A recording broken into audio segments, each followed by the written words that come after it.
Emisa y'okubatiza ku Lutikko e Lubage kulembeddwa mu Reverend Father Stephen Mayanja, amyuka bwana mukulu wa Lutikko ng'ayambibwako Reverend Father Alex Ambagira n'abaweereza abalala.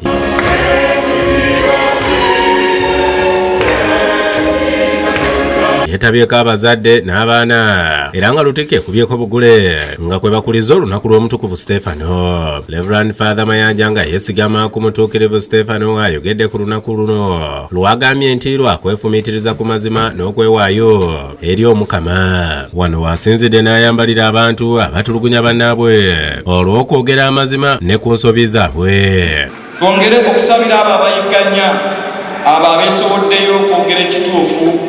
Tulina ba Stefano bangi abavuddeyo okwogera amazima mu nsi yaffe, mu ggwanga lyaffe, mu maka gaffe.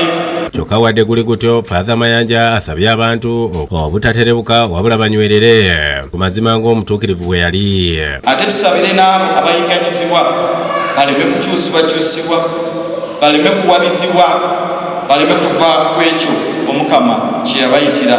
Mukama yatuyitira kubeera b'amazima, kujulira bituufu. Mu ngeri y'emu Reverend Father awabudde abazadde okubeera ekyokulabirako eri abaana baabwe naddala mu ddiini. Naffe tulwanirire obuzira n'abazadde baffe abaleese abaana baffe tubayigirize okulemera ku mazima, tubayigirize nti obuzira babutandikiddewo kati banywerere mu ddiini. Oluvannyuma akulidde enteekateeka y'okutukuza abaana 87 mu batisimu wakati mu kubi abazadde ebirayiro ng'akabonero ak'obweyamo.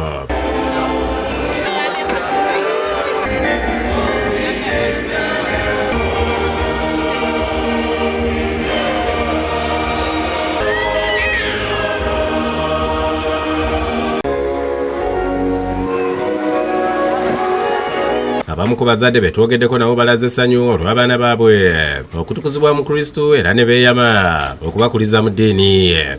Tuli basanyufu nnyo kubanga omwana waffe abatiziddwa. Tulina essanyu ly'amaanyi okubanga mutabani waffe ayimbidde Eklezia Katolika. Download the app on App Store or Google Play Store now. Vision Digital Experience, the future of media.